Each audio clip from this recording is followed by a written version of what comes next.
దిశ పత్రికల మనకు రైతు దీక్షకు సంబంధించి వార్త వచ్చింది.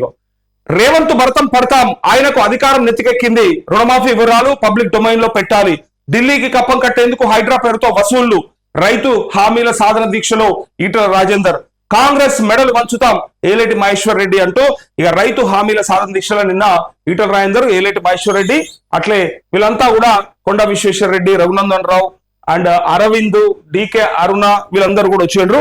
సో వాళ్ళందరి దగ్గర కూడా నేను ఇంటర్వ్యూలు తీసుకున్నా, వాళ్ళందరినీ కూడా అడిగిన ఆ ప్రశ్నలన్నీ కూడా మీకు అతి త్వరలో కొద్ది గంటల్లో మీకు కనిపిస్తాయి, చూడండి మీరు. అందులో ఇక ఈ వార్త గురించి చెప్పాలంటే నిజంగా నేను అక్కడ వచ్చినటువంటి రైతులు అంటే బీజేపీ పార్టీ పెట్టినటువంటి దీక్ష అయినప్పటికీ కూడా స్వచ్ఛందంగా చాలా మంది రైతులు వచ్చిండ్రు. ఆ వచ్చిన దగ్గర వాళ్ళ డిమాండ్ ఒకటే, ఎట్లయితే మీరు అడిగినరో 2 లక్షల లోపల ఉన్న వాళ్ళకు మాకు కానే లేదు, మేము అన్ని అర్హతలున్నా మాకు కాలేదు అని చెప్తూ కొంతమంది టెక్నికల్ ఇష్యూస్ ఉన్న వాళ్ళు కనపడ్డారు నాకు. దాంతో పాటు 2 లక్షల కంటే పైన ఉన్నాయి, మరి 2 లక్షల కంటే పైన ఉంటే ఎప్పుడు ఇస్తారు, మాకు అసలు గైడ్ లైన్స్ అన్నా ఉన్నాయా లేవా, ఏమన్నా ఇన్ఫర్మేషన్ ఇస్తారా లేదా ప్రభుత్వం నుంచి అని చెప్పి ఎదురు చూస్తున్నటువంటి రైతులు చాలా మంది అక్కడికి వచ్చారు. అయితే బీజేపీ నాయకులు కూడా మనలాగే భరోసా ఇచ్చే ప్రయత్నం చేశారు. ఖచ్చితంగా చివరి రైతు వరకు రుణమాఫీ జరిగేదాకా పోరాటం ఉంటది, రాష్ట్ర ప్రభుత్వం చెప్పినటువంటి 31,000 కోట్లు కంప్లీట్ గా చేసేదాకా బీజేపీ మాత్రం వదిలిపెట్టదు, లేదా వాళ్ళని బొందబెట్టే చేస్తామని చెప్పేసి ఇక ఆ వైపుగా రాజకీయ విమర్శలన్నీ కూడా చేసిండ్రు. ఇక దాంతో పాటు నిన్న హైదరాబాద్తులు కూడా కొంతమంది వచ్చిండ్రు. ఆ హైదరాబాద్తులకు కూడా వాళ్ళకి భరోసా నింపే ప్రయత్నం చేసింది బీజేపీ. అక్కడ ఉన్నటువంటి 8 మంది ఎంపీలు, 8 మంది ఎమ్మెల్యేలు, ఒక రాజ్యసభ సభ్యులు, అట్లే ఒక ఎమ్మెల్సీ, వీళ్ళందరూ కూడా ఈ 18 మంది నిన్న అక్కడ సభలో ఉన్నారు. ఇవాళ మధ్యాహ్నం 12 గంటల వరకు కూడా కంటిన్యూగా ఆ దీక్ష కొనసాగుతుంది. 24 గంటల దీక్షలో నిన్న మధ్యాహ్నం మొదలుపెట్టినటువంటి దీక్ష ఇవాళ మధ్యాహ్నం దాకా కంటిన్యూ అవుతుంది. సో ఇవాళ దీక్ష విరమింపజేస్తారు. విరమింపజేసేటప్పుడు చూద్దాం మళ్ళీ వాళ్ళు ఏ కార్యాచరణ తీసుకుంటారు, మరి అయ్యేదాకా మరి మండలాల వారిగా ఏమన్నా కార్యాచరణ ఉంటుందా, జిల్లా హెడ్ క్వార్టర్లలో మరి బీజేపీ ఏమన్నా చేసే ప్రయత్నం చేస్తుందా అనేది ఇవాళ తెలుస్తుంది. ఇక అందరి రైతులకు రుణమాఫీ అయ్యేదాకా మా పోరాటం ఆగదు అని చెప్పడానికి నిన్న రాష్ట్ర బీజేపీ ప్రయత్నం చేసింది.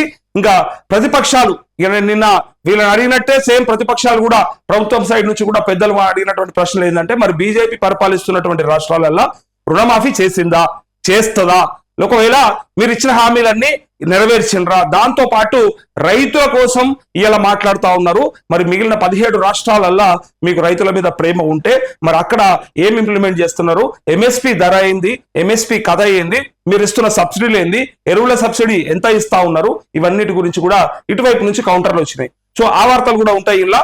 సో ఇక్కడ రైతు దీక్ష మాత్రం డెఫినెట్ గా మనకు సంబంధించినటువంటి చాలా ముఖ్యమైన విషయము బీజేపీ పార్టీ తీసుకుంది. మనం మొన్నటి నుంచి అంటా ఉన్నాం, ఇలా బీఆర్ఎస్ బీజేపీ గట్టిగా మాట్లాడితే వాళ్లకు చెయ్యలేని ఖచ్చితంగా చేయాల్సిన పరిస్థితికి ఏర్పడుతుంది. కాబట్టి నేను కూడా వాళ్ళకి నిజంగా అంటే మన సైడ్ నుంచి కూడా అభినందనలే. ఎందుకంటే వాళ్ళు చేస్తున్నటువంటి ప్రయత్నం ఏదైతే ఉందో ఇంకా గట్టిగా రీచ్ అయ్యే అవకాశం ఉంటది. ఇక ప్రభుత్వానికి నిన్న చురుకలు బాగానే అంటున్నాయి. మరి దీన్ని చూసేనా మంత్రి తుమ్మల నాగేశ్వరరావు అట్లే ముఖ్యమంత్రి రేవంత్ రెడ్డి కొంచెం ఆలోచన చేస్తారని అనిపిస్తా ఉంది. బీజేపీ మాట్లాడిన మాటలన్నీ కూడా వాళ్ళకు చేరినాయి. సో మరి రుణమాఫీ చేయకపోతే మమ్మల్ని రాష్ట్రంలో వెంటాడేటట్టున్నారు, ఇబ్బంది అయ్యేటట్టున్నది, పరిపాలన కొనసాగడం కష్టమేమో, స్థానిక సంస్థలలో ముందుకు పోలేమేమో అన్న ఒక భయంతో వాళ్ళు కొంత ఆలోచనలు పడతారని నమ్ముతా ఉన్నాం. అందుకే దసరా లోపు ఏమన్నా కార్యాచరణ అంటే ఏమన్నా గైడ్ లైన్స్ లాంటివి వస్తాయేమో అని చెప్పి ఎక్స్పెక్ట్ చేస్తా ఉన్నాం.